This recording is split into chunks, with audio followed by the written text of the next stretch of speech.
Dan inilah lanjutan alur cerita penyamaran CEO perusahaan. Episode 180. Di episode sebelumnya, Aditya yang menghajar Dika dan Tuan Firdaus secara membabi buta.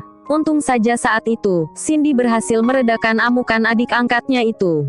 Karena jika tidak, mungkin saat ini, Dika dan Tuan Firdaus sudah berada di alam lain. Singkat waktu, beberapa saat kemudian terlihat, Kenshin datang ke lokasi tersebut, dengan membawa beberapa orang polisi, yang langsung menangkap semua anak buah Tuan Firdaus, yang telah berhasil dilumpuhkan oleh Pastif dan dua anak buahnya. Saat melihat luka tembak yang diderita oleh anak buah Tuan Firdaus, salah satu petugas kepolisian pun menanyakan pada Aditya, siapa yang melakukan semua itu, dan langsung dijawab oleh Pastif, bahwa merekalah yang melakukannya. Mendengar ucapan itu, si petugas tadi pun langsung menanyakan izin dari senjata yang digunakan oleh Pastif dan anak buahnya. Semua senjata yang kami gunakan memiliki izin resmi yang diperuntukkan untuk perlindungan diri, ucap Pastif. Setelah melihat izin milik Pastif dan kedua anak buahnya, ditambah lagi dengan pengakuan dari Cindy, si petugas kepolisian itu pun berkata, untuk saat ini, kami belum bisa memproses lebih lanjut tentang masalah ini, mengingat kedua tersangka masih harus dirawat di rumah sakit. Nanti, setelah kondisi kedua pelaku sudah membaik, kami akan langsung memproses masalah ini, ucap si petugas kepolisian. Mendengar ucapan itu, Cindy dan Kenshin pun menganggukkan kepala. Singkat waktu, beberapa bulan telah berlalu. Akibat dari perbuatan Dika dan Tuan Firdaus, ditambah lagi dengan kesaksian dari Ali dan anak buahnya, membuat Tuan Firdaus dan Dika pun harus mendekam di penjara. Sementara, ribuan hektar sawah yang berada di puluhan desa, yang pernah ingin diambil alih oleh Tuan Firdaus. Tampak saat itu, sawah yang dulunya tandus, sekarang menjadi hijau kembali. Gitupun dengan pabrik milik Aditya, yang dibangun di atas tanah milik Bimo, yang rencananya 2 hari lagi akan diresmikan, bersamaan dengan panen raya di desa Mekar. Saat itu, salah satu reporter senior yang telah mengetahui tentang peresmian pabrik tersebut, ia pun yakin, bahwa saat peresmian nanti, si pemilik pabrik pasti akan datang, untuk meresmikan pabrik tersebut. Oleh sebab itu, tak mau menunggu lama, si reporter itu pun langsung berangkat ke desa Mekar bersama satu kameramen dengan niat untuk mewawancarai si pemilik pabrik tersebut. Singkat waktu, setelah menempuh perjalanan panjang, si reporter itu pun sampai di depan pintu gerbang kantor Aditya yang berada di desa Mekar. Saat itu, si reporter dan kameramennya meminta izin pada salah satu pengawal yang berada di depan gerbang. Namun seperti biasa, si pengawal itu pun tak memberikan izin pada mereka untuk masuk. Di saat yang sama terlihat, sebuah mobil mewah yang dikendarai seorang pria blasteran Jepang juga berhenti tepat di depan gerbang tersebut. Saat melihat salah satu dari dua wanita yang berada di dalam mobil tersebut, si penjaga gerbang pun langsung membuka gerbang untuk mereka. Sementara si reporter yang juga melihat wanita itu, ia pun tampak kaget, lalu bertanya pada si kameramen. Vi, kamu lihat wanita tadi enggak? Wanita mana Sira? Itu, yang di dalam mobil tadi, ucap si reporter, yang diketahui bernama Clara. Mendengar ucapan itu, si kameramen pun berkata, emang ada apa dengan wanita itu? Ya ampun Vi, masa kamu enggak kenal sih? Ucap si reporter, lalu kembali melanjutkan perkataannya. Wanita tadi tuh, mirip banget sama Jasmine, anaknya Pak Albert, pengusaha hotel dan restoran. Ah yang benar ucap si kameramen, seolah tidak percaya dengan ucapan itu. Sementara, si pria blasteran Jepang, bersama dua wanita yang menggunakan mobil mewah tadi pun, telah sampai di depan kediaman Aditya. Hei Ken, saya kira, besok baru kalian datang ke sini, ucap Aditya pada si pria blasteran Jepang, yang tidak lain adalah Kenshin. Sementara, kedua wanita yang bersamanya, adalah Cindy dan Jasmine. Di sela itu terdengar, Jasmine berkata, Yang, apa kamu sudah benar-benar siap? Mendengar ucapan itu, Aditya pun menganggukkan kepala. Melihat hal itu, Cindy pun tersenyum, lalu berkata, saya ingin lihat, gimana ekspresi papa nantinya, ucap Jasmine, dan langsung dilanjutkan oleh Kenshin. Dit, tadi saat di depan gerbang, saya lihat ada seorang reporter bersama seorang kameramen. Apa kamu enggak mau melakukannya sekarang saja, ucap Kenshin. Mendengar ucapan itu, Aditya pun berpikir sejenak, lalu berkata pada Pastif, untuk membiarkan reporter itu untuk masuk. Mendengar perintah dari Aditya, Pak Steve pun langsung menghubungi si penjaga gerbang agar membukakan pintu gerbang untuk si reporter itu. Sementara, si reporter dan kameramennya, mereka berdua tampak kaget saat si penjaga membuka gerbang dan langsung menyuruh mereka untuk masuk. "Ayo Vi, hidupin mobilnya, jangan sampai si security itu berubah pikiran," ucap si reporter. Tak berapa lama kemudian, si kameramen pun langsung mengemudikan mobilnya melewati gerbang tersebut. "Mari Nona, saya akan mengantar Anda menemui atasanku," ucap Pak Steve yang telah menunggu kedatangan mereka. Dan lagi-lagi, si reporter dan kameramen dibuat kaget saat melihat sosok pria yang dikenalnya. "Aditya," ucap si reporter. "Oh kamu ya," ucap Kenshin, yang juga tahu dengan si reporter wanita yang pernah memerasnya. Saat itu, si reporter yang bernama Clara tampak diam, karena ternyata orang yang ingin ia wawancarai adalah orang yang ia kenal. Di sela itu terdengar, Aditya berkata, "Kamu ingin mewawancaraiku kan? Kalau gitu ayo mulai," ucap Aditya. Mendengar ucapan itu, Clara pun langsung menyuruh Raffi untuk menghidupkan kameranya untuk melakukan siaran langsung. Di saat yang sama, Clara menarik nafas panjang, lalu memulai bertanya pada Aditya. Saat itu, Clara terus melemparkan pertanyaan pada Aditya. Sementara Aditya, ia hanya menjawab dengan jawaban seadanya saja. Sampai di mana, saat Clara menanyakan tentang konflik yang pernah terjadi dengan Tuan Firdaus. "Maaf Pak Aditya, kenapa Anda begitu membela warga desa ini, dan menyelamatkan sawah milik mereka," ucap Clara. Mendengar ucapan itu, Aditya pun berkata, "Saya melakukan itu semua, bukan untuk menyelamatkan mereka, melainkan menyelamatkan kita semua." "Apa maksud Anda menyelamatkan kita semua?" tanya Clara.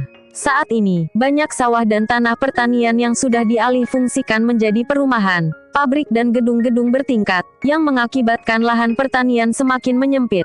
Dan otomatis, penghasilan dari para petani pun semakin menurun.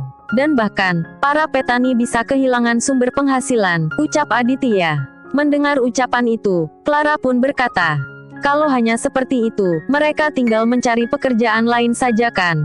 Mendengar ucapan itu, Aditya pun tersenyum, lalu berkata, "Apa Anda tidak berpikir, jika semua petani melakukan apa yang Anda katakan tadi, maka apa yang akan Anda makan, jika tidak ada lagi orang yang berniat untuk menanam?" ucap Aditya, lalu kembali melanjutkan perkataannya.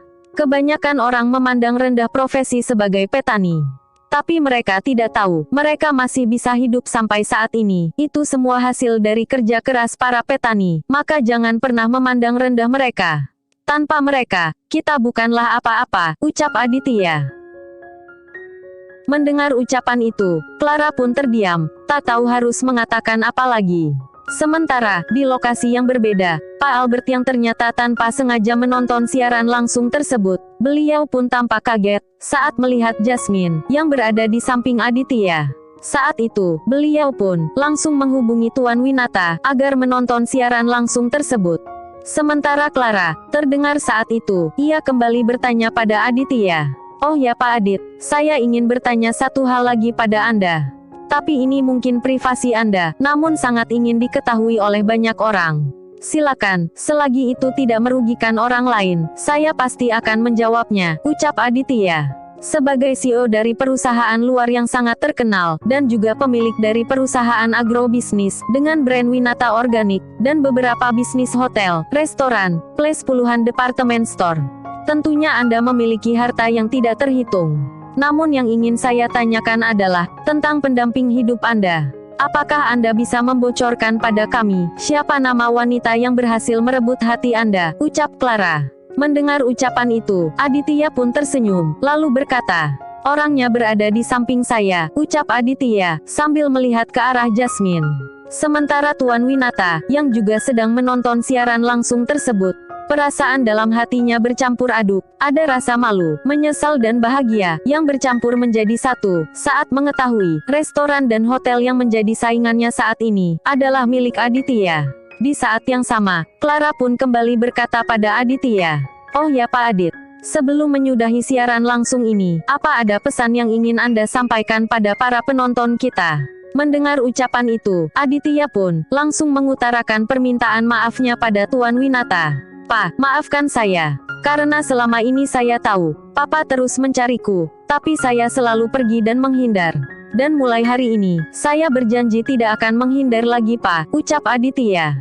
Mendengar perkataan Aditya, Tuan Winata pun langsung menitikkan air mata. Saat itu, Nyonya Winata yang melihat hal tersebut. Beliau pun berkata, udah Pak, besok kita pergi ke tempat Aditya. Mendengar ucapan itu, Tuan Winata menggelengkan kepala, lalu berkata, saat ini, Papa yang tidak berani menemuinya, Papa malu mah, ucap Tuan Winata.